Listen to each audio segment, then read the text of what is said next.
What up, Greater Long Beach? Welcome back to your home for local sports. It's Tyler, and this high school football video is brought to you by Naples Rib Company, the perfect place to cater your team's next event. Back at Vets, the Los Alamitos Griffins excited to be at home and to get off this two-game slide that they're on, hosting the Narbonne Gauchos, the top team out of the LA City section, and they would be favored in this one, but the Griffins chance to pull the upset because they've got Jack Talenko, who would need a big night tonight. Sean Riley, the big weapon on the outside for the Gauchos. They bring a lot of speed, and the Arizona-bound Riley, one of the top weapons that Los Al's going to have to deal with. Early on, Vincent Hurd makes it loud and clear what kind of game we're in for, laying the huge hit. The Griffins would have to punt on their opening drive, and it looks like it's going to be downed inside the 20, but nobody told Jamal Hicks. He had other ideas, picks up a couple of blocks, and he's got reservations for 6. 85-yard return for the touchdown. Flag for a sideline warning, not against me. The Colorado State commit getting all rambunctious here in the first quarter. It's 6-0 in favor of Narbonne. But back came the Griffins offense with Talenko first using his legs, scrambling for a first down. Then on the outside, is going to find Keenan Charbonnet for another first down, getting this drive moving along. However, it would stall on fourth down, and fourth down became a very important down the rest of this first half. Narbonne, on their ensuing drive, go for it on fourth down, but Drew Platt rejects the premise. Ball goes right back to Los Al with good field position. Now 4th and 2 on Los Al's next drive, and Talenko, very tricky, goes play action, and James Jobling has entered the workforce. Huge conversion to keep that drive alive. Later in the drive, Los Al's got a really big team, and they run a really nice screen. Skylar Whitehead to the house. Griffins take the lead with the extra point. They're up 7-6 near the end of the opening quarter. But back come the Gauchos as Ale swings it out to Devon Cooper, and he's going to be ruled out of bounds right here. Later in the drive, another fourth down and a big missed opportunity. Riley was wide open, but Ale gonna overshoot him, so incomplete. Griffins dodge a bullet. They come back looking to extend the lead in the final minutes of the half. Holden Edmondson with the grab there. Then Los Al gets some good fortune. Edmondson going to be credited with the catch here, but if you've been watching any NFL football lately, that isn't exactly completing the process. On 4th and 1, Whitehead going to be stuffed. Narbonne thinks it's a turnover on downs, but the forward progress would be marked as a first down without a measurement. Looked close, but the Griffins get the call.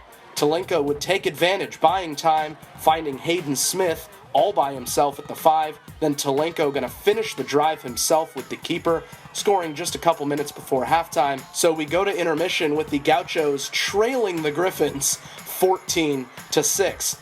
In the second half, Narbonne starts with a new quarterback, Jalen Chapman, in there for Roman Ale, and he didn't fare well. Isaiah Mora and Drew Platt make sure of that as Chapman gets thrown back for a major loss, so the Griffin D looks good out of the locker room.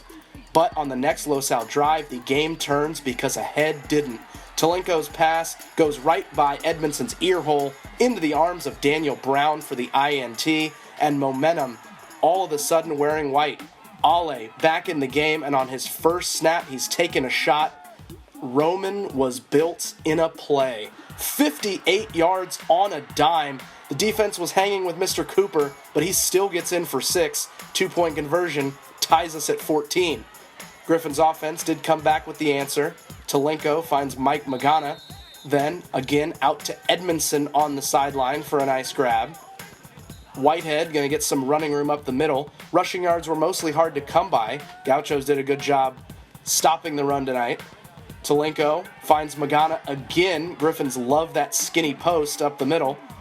And finally, it's Talenko sending it off to RJ Gonzalez. Nice run from the running back, getting into the end zone. And the Griffins are back in front after a terrific drive to respond to that Ale touchdown pass. 21-14, 5 minutes left in the third. That defense looked like it might be ready to hold that lead. Platt with another sack. A monster night for Sticks. 6 tackles along with a pair of sacks. Nice play by Skylar Whitehead, who just has a nose for the football in the secondary. as the Los Al defense gets the stop here. But in the fourth quarter, Ale got the Gauchos offense back in gear, out routes and curls on the outside to just let that speed go to work. Los Al obviously had to respect the deep threat. Another pass going outside to Cooper. He had 5 catches for 113 yards and the touchdown. No fumbles there, important. Finally, the swing pass goes out to Cameron Denmark, who will get in and tie the game 21-all with 7:20 left to play. You can see he's pretty fired up about it. We got ourselves a ball game. But on the very next play, Talenko looking for Magana over the middle, but does not see Lawson Hall in coverage. Massive INT. Hall going to return it all the way to the Los Al 9-yard line. And again, that defense making a big play for the Gauchos. Ale going to make some magic here. Extendo, extendo, extendo. Looks like he's lost in Scandinavia until he finds Denmark. 2 catches for Denmark. Both get into the end zone. This one to give his team the lead with just over 6 minutes to play. Griffins trailing for the first time since the opening quarter. Narbonne's DBs all over the receivers as Brown going to break that one up. And the ball goes back to the Narbonne offense. Gauchos want to put it away. They go to Riley. He had 50 yards rushing on just 8 carries, and he caps it off with this touchdown scamper like a blur through the defense. The Riley Coyote going to cap this game off for the Gauchos. And I don't think he cared if that was a 50-yard penalty. He was going to do his dance in the end zone. Ale with the huge second half turnaround as Narbonne going to win this one 35-28. A great ball game here, closer than some might have thought, but at the end of the day, it's Narbonne coming out with the victory. Los Al definitely looked better in this game, and they'll have to keep that improvement going when they take on Sunset League rival Edison next week. I want to thank our sponsors, Long Beach Transit. Their Route 1 now stops at Cal State Dominguez Hills, the South Bay Pavilion, and the StubHub Center, home of the LA Galaxy. Still a lot of high school football left in the area. You want all the coverage, got to keep it locked right here at GazetteSports.com and the Press Telegram.